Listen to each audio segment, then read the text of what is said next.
வணக்கம் நண்பர்களே.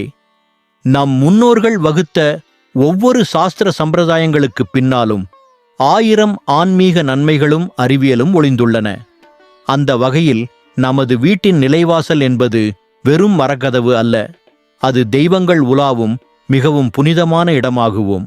அதிலும் குறிப்பாக நமது குலத்தை காக்கும் குலதெய்வம் நமது இல்லத்திற்குள் நுழையும் பிரதான வாயிலாக நிலைவாசல் மட்டுமே கருதப்படுகிறது.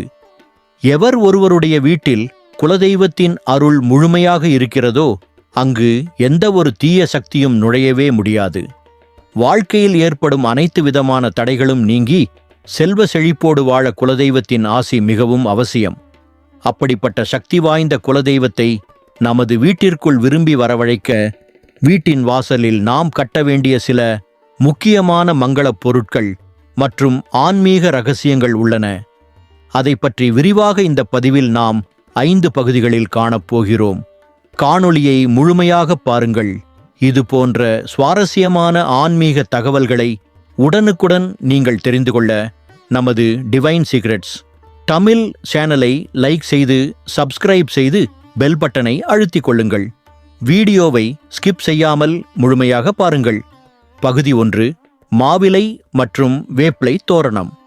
நமது இந்து தர்மத்தில் எந்த ஒரு சுப காரியமாக இருந்தாலும் சரி, வீட்டின் வாசலில் முதலில் கட்டப்படுவது மாவிலை தோரணம்தான்.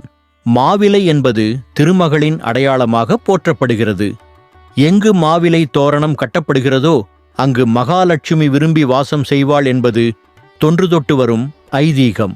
குலதெய்வம் நமது வீட்டிற்குள் நுழைய வேண்டுமென்றால் முதலில் அந்த இல்லம் நேர்மறை ஆற்றலால் முழுமையாக நிரம்பியிருக்க வேண்டும். அறிவியல் ரீதியாக பார்த்தால் மாவிலைக்கு கரியமில வாயுவை உள்வாங்கி மனிதர்களுக்கு தேவையான உயிர்வளியை வெளியிடும் அற்புதமான சக்தி உள்ளது. மரத்திலிருந்து பறிக்கப்பட்டு வாடிய பின்னரும் கூட மாவிலை தனது நற்குணங்களை ஒருபோதும் இழப்பதில்லை.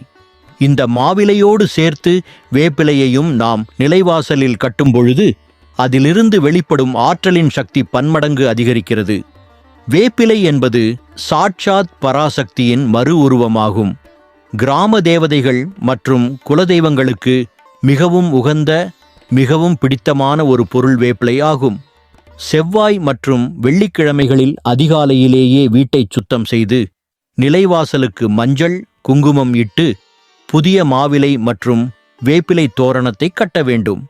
இவ்வாறு கட்டும் பொழுது, எங்கள் குலத்தை காக்கும் குலதெய்வமே, எங்கள் இல்லம் தேடி வந்து எங்களை ஆசீர்வதிக்க வேண்டும் என்று முழு பக்தியோடு வேண்டிக் கொள்ளுங்கள்.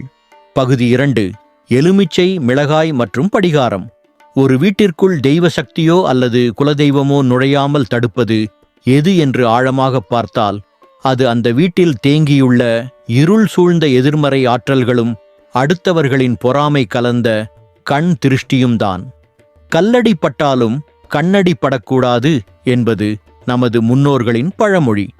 அந்த பொல்லாத கண் திருஷ்டியை முழுமையாக போக்க வீட்டின் வாசலில் கட்ட வேண்டிய மிக முக்கியமான பொருட்கள் எலுமிச்சை, பச்சை மிளகாய் மற்றும் படிகாரமாகும்.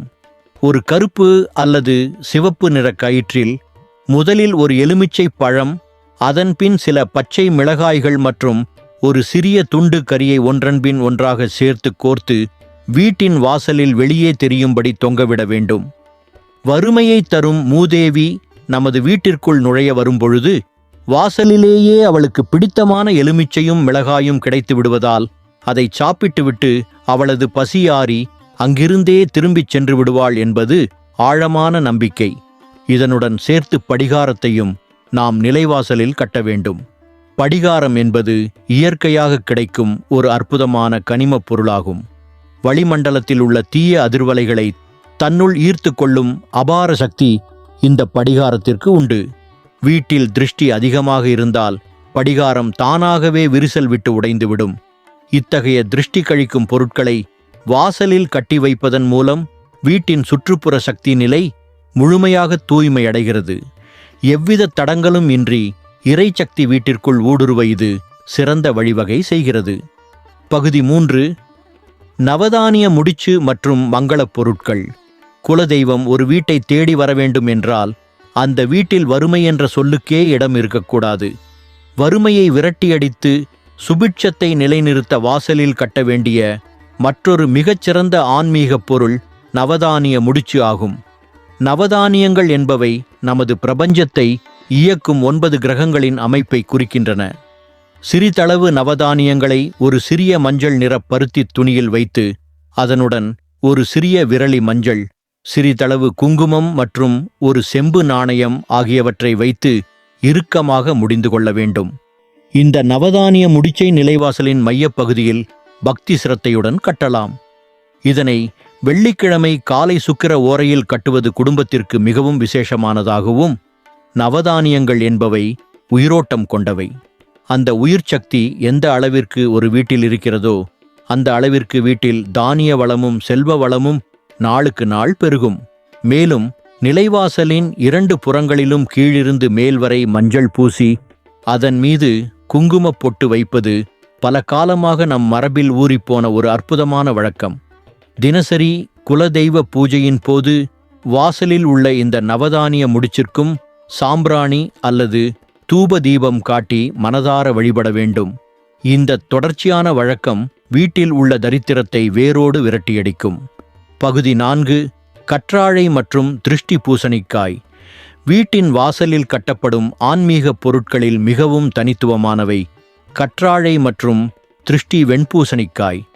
குலதெய்வத்தின் அருட்பார்வை நேரடியாக நம் வீட்டின் மீது விழ வேண்டும் என்றால் வீட்டைச் சுற்றியுள்ள திருஷ்டி கோளாறுகள் முற்றிலுமாக நீங்க வேண்டும்.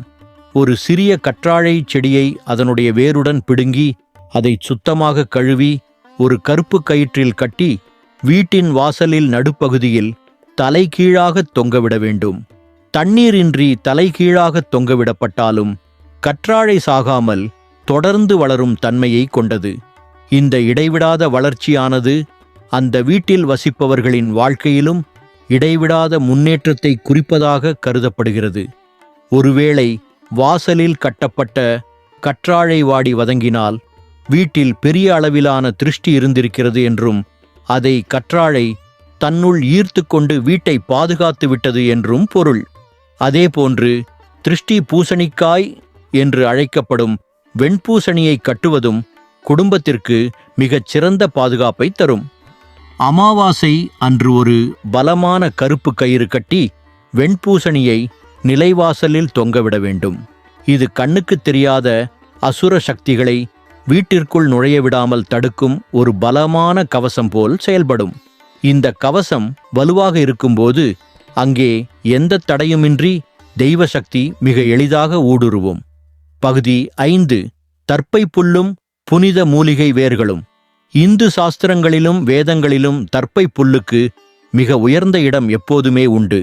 பிரபஞ்ச ஆற்றலை ஈர்க்கும் ஒரு மிகச்சிறந்த ஈர்ப்பு கருவியாக தர்ப்பை புல் செயல்படுகிறது. அத்தகைய மகத்துவம் வாய்ந்த தர்ப்பை புல்லை ஒரு சிறு கட்டாக கட்டி வீட்டின் வாசலில் வைப்பதன் மூலம் வெளியிலிருந்து வரும் எவ்வித தீய அதிர்வலைகளும் வீட்டிற்குள் நுழைய முடியாது.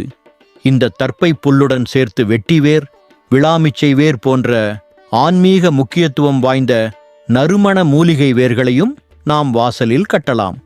தேவதைகளுக்கும் குலதெய்வங்களுக்கும் நறுமணம் என்றால் மிகவும் பிடிக்கும். வெட்டிவேரின் இயற்கையான மண் வாசனையும் மூலிகை மணமும் நிலைவாசல் முழுவதும் பரவி நிற்கும் பொழுது அந்த இடமே ஒரு பழமையான கோவிலின் கருவறையைப் போல மாறிவிடும். தூய்மையான நறுமணம் வீசும் இடத்தில் மகாலட்சுமியும் குலதெய்வமும் தாமாகவே விரும்பி வந்து வாசம் செய்வார்கள். அதிகாலை வேளையில் பிரம்ம முகூர்த்த நேரத்தில் எழுந்து வாசல் தெளித்து கோலமிட்டு இந்த மூலிகை தோரணங்களுக்கு ஊதுபத்தி காட்டி உங்கள் குலதெய்வத்தின் பெயரை உச்சரித்து மனமுருகி பிரார்த்தனை செய்யுங்கள். வாசல் படியே தெய்வத்தை வரவேற்கும் ஒரு புனிதமான பீடமாக மாறும். நண்பர்களே, நமது வீட்டின் வாசல் என்பது வெளியுலகையும் நமது இல்லத்தின் அந்தரங்க உலகையும் இணைக்கும் ஒரு முக்கியமான பாலம். அதை புனிதமாகவும் நேர்மறை அதிர்வலைகளுடனும் எக்காலத்திலும் வைத்திருப்பது நமது தலையாய கடமையாகும். இங்கு நாம் பார்த்த இந்த மங்களப் பொருட்கள் வெறும் சாதாரண பொருட்கள் அல்ல. அவை பிரபஞ்சத்தில் பரவியிருக்கும் இறை சக்தியை ஈர்த்து நமக்கு தரும் அற்புத கருவிகள். இவற்றை கட்டும் பொழுது வெறும் இயந்திரத்தனமான சடங்காகச் செய்யாமல் முழுமையான நம்பிக்கையோடும் குலதெய்வத்தின் மீதான அசைக்க முடியாத பக்தியோடும் செய்ய வேண்டும். உங்களது மன தூய்மையும் வீட்டின் வாசல் தூய்மையும் ஒன்றிணையும் பொழுது உங்களது குலதெய்வம் உங்களை தேடி உங்கள் இல்லத்திற்கு ஓடோடி வந்து உங்கள் குடும்பத்தை எல்லா வளங்களும் பெற்று இனிதே வாழச் செய்து காத்து ரட்சிக்கும் என்பது திண்ணம். இந்த பதிவு உங்களுக்கு பிடித்திருந்தால் மறக்காமல் நமது டிவைன் சீக்ரெட்ஸ் தமிழ் சேனலை லைக் செய்து சப்ஸ்கிரைப் செய்து பெல் பட்டனை அழுத்திக் கொள்ளுங்கள்.